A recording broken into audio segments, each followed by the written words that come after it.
Saya kebetulan melakukan penelitian terkait tentang kampung pengawasan partisipatif dan indeks kerawanan roadmap indeks kerawanan pemilu. Penelitian ini saya ambil di studi kasus di Kabupaten Indramayu. Adapun latar belakang dari penelitian ini adalah kampung pengawasan partisipatif ini kan merupakan terobosan program Bawaslu Republik Indonesia dalam menginventarisir potensi pelanggaran dan melakukan pencegahan pelanggaran pemilu. Program tersebut difokuskan di desa-desa agar pencegahan pelanggaran dapat dilakukan dari tingkatan desa yang merupakan basis pemilih. Pada tahun 2021, Bawaslu Kabupaten Indramayu telah menetapkan Desa Rambatan Wetan, Kecamatan Sindang sebagai pilot project kampung pengawasan partisipatif.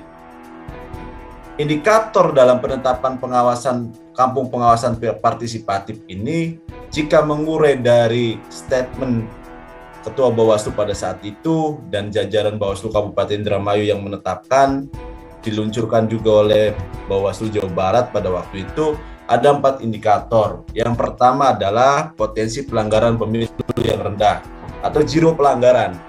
Yang kedua adalah kelompok pemuda yang sangat aktif. Yang ketiga adalah bahwa Desa Rambatan Wetan Kecamatan Sindang ini merupakan penyangga perkotaan. Penyangga perkotaan sehingga kemudian Bawaslu sangat mudah untuk melakukan pemantauan di Desa Rambatan Wetan dan melakukan koordinasi. Yang keempat adalah tingkat partisipasi masyarakat yang tinggi. Indikator Bawaslu ini kami sadur dari media yang memberitakan terkait tentang penetapan kampung pengawasan partisipatif. Nah, hal ini kemudian yang menjadi saya atau kami untuk melakukan penelitian ataupun pengembangan masalah apakah kemudian kampung pengawasan ini, program kampung pengawasan partisipatif ini efektif untuk melakukan menginventarisir potensi pelanggaran dan atau menekan pelanggaran pemilu dan pilkada. Nah, adapun metode penelitian yang digunakan adalah metode kualitatif dengan pendekatan studi kasus.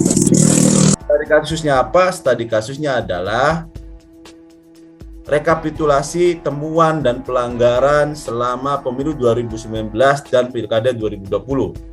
Seperti yang dijelaskan oleh Rako 2018, pendekatan studi kasus merupakan jenis pendekatan yang digunakan untuk menyelidiki dan memahami masalah yang telah terjadi dengan mengumpulkan berbagai macam informasi. Kemudian diolah untuk mendapatkan sebagai solusi agar masalah diungkap dapat terselesaikan. Metode ini kiranya dapat digunakan untuk meneliti pertama fenomena, kedua dinamika pengawasan pemilu, dan juga dinamika penanganan pelanggaran pemilu dalam waktu 2019 dan Pilkada Indramayu tahun 2020. Pengambilan data, kami ada data primer dan data sekunder. Data primer itu kami ambil dari hasil pengawasan dan penindakan pelanggaran Bawaslu Kabupaten Indramayu yang diambil dari akun Instagram Bawaslu Kabupaten Indramayu. Kemudian data pendukung adalah kami ambil dari berbagai media yang memberitakan tentang kerja-kerja pengawasan dan penindakan pelanggaran yang dilakukan oleh Bawaslu Kabupaten Indramayu. Termin waktu pemilu 2019 dan Pilkada Indramayu tahun 2020. Jika saya tadi merujuk dari pernyataan dan penjelasan Bang NHS bahwa temuan justru lebih tinggi daripada laporan masyarakat. Nah, ini saya coba juga mengambil dari hasil rekapitulasi kerja-kerja pengawasan dan atau temuan dan atau laporan dari masyarakat itu sendiri karena bentuknya sudah tabulasi. Data rekapitulasi pelanggaran tersebut dianalisa dan kemudian dibandingkan dengan program kampung pengawasan partisipatif di Desa Rambatan Wetan yang merupakan desa dengan kesadaran masyarakat cukup tinggi, tidak terdapat pelanggaran pemilu atau zero pelanggaran pemilu. Hal tersebut dilakukan bertujuan untuk mengetahui seberapa efektif program pengawasan partisipasi tersebut. Apakah ada kaitan yang terintegrasi antara program kampung pengawasan partisipatif dan pencegahan pelanggaran pemilu?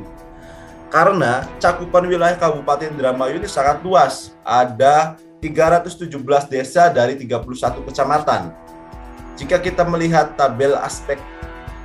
melihat aspek geografis seperti itu, kiranya kemudian kampung pengawasan partisipatif ini dapat juga mempertimbangkan aspek geografis. Nah, tabel di sini kita ungkap bahwa ada aspek demografis dan letak geografis Kabupaten Indramayu. Seperti tadi yang saya jelaskan di atas, di awal adalah setiap desa memiliki karakteristik dan latar belakang serta dinamika politik yang berbeda. Kemudian, luas wilayah kabupaten ini, Kabupaten Indramayu ada 2040,11 km yang terdiri dari 399 desa dan 8 kelurahan dari 31 kecamatan. Dari 31 kecamatan tersebut ada 6 kecamatan yang merupakan perbatasan dengan beberapa kabupaten, di antaranya Kabupaten Cirebon, Kabupaten Subang, Kabupaten Majalengka, dan Kabupaten Sumedang.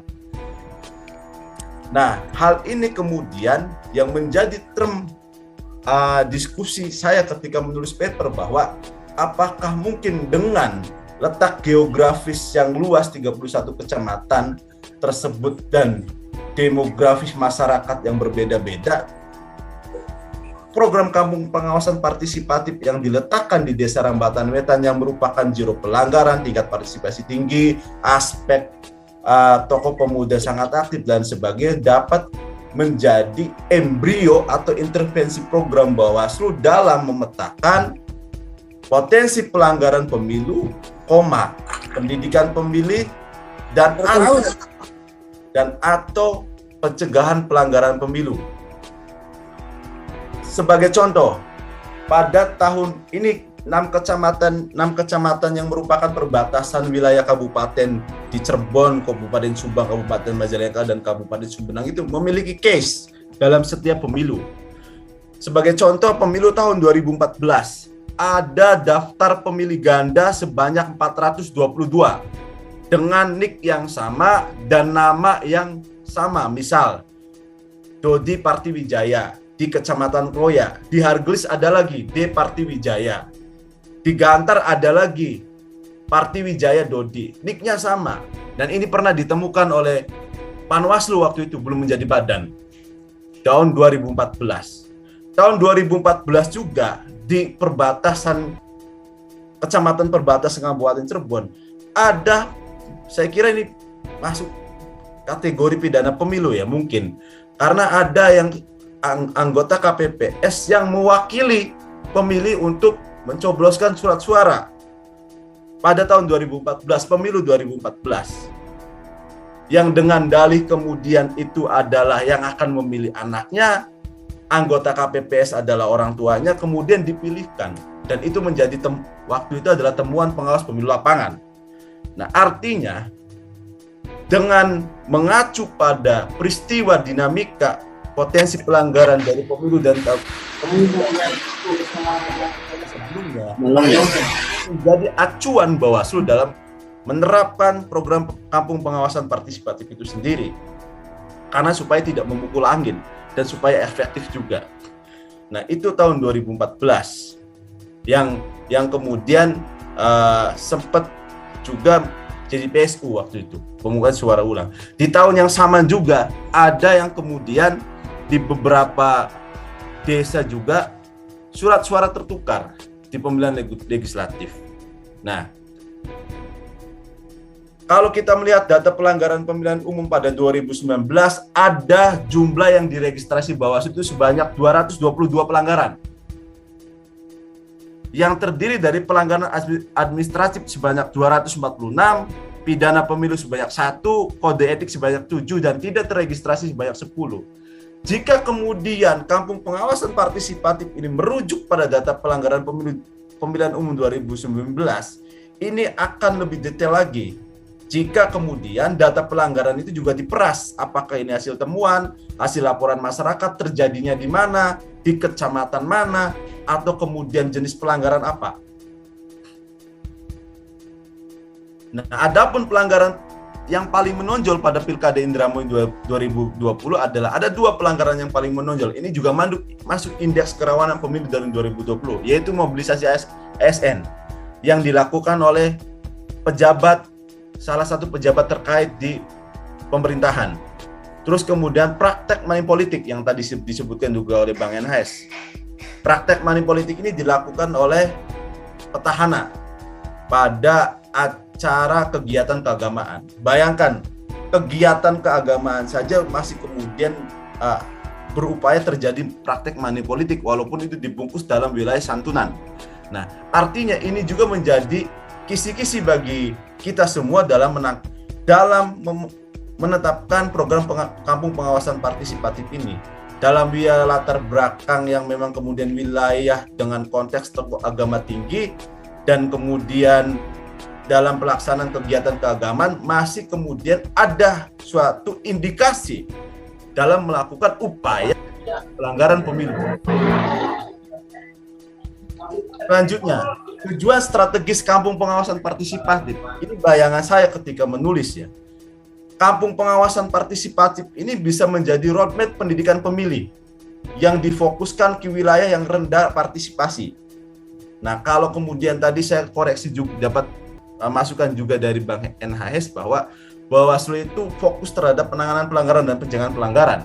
Nah, akan tetapi di paper saya itu ditulis bahwa pendidikan pemilih yang difokuskan ke wilayah-wilayah rendah partisipasi, terdapat 14 kecamatan yang tingkat partisipasinya di bawah 65%. Ini sumber data Parmas KPUD tahun 2020, KPUD Indramayu. Nah, kenapa kemudian saya hubungkan kampung pengawasan partisipatif dengan pendidikan pemilih? Kalau kita merujuk pada studi yang dilakukan oleh Rojuni dan Hobudin tahun 2018 menjelaskan bahwa pendidikan pemilih membentuk nilai kesadaran, peran, hak, dan tanggung jawab warga negara dalam sistem demokrasi.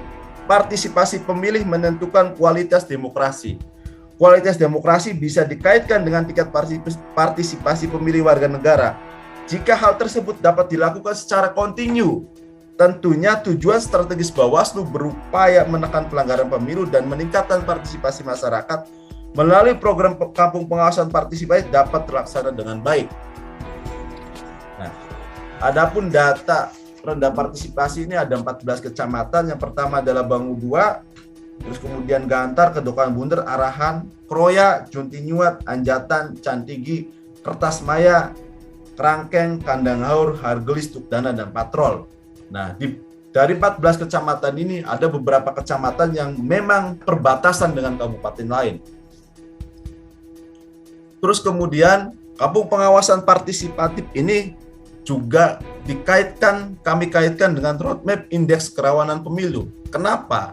Jika kemudian kampung pengawasan partisipatif dalam penentuan lokus kampung pengawasan partisipatif merujuk pada data pelanggaran pemilu, cakupan luas wilayah, dinamika politik, sistem aspek demografi dan geografis. Nah, hal ini dapat menjadi satu kaitan dengan bagaimana Bawaslu menetapkan roadmap indeks kerawanan pemilu. Contoh misal, kita kan tidak tahu nih kampung pengawasan partisipatif ini bagaimana nanti ke depan. Siapa kepala kampungnya? Apakah kepala desa ataukah siapa? Bagaimana kerjanya? Apa saja yang akan dikerjakan? Bagaimana pelaporannya?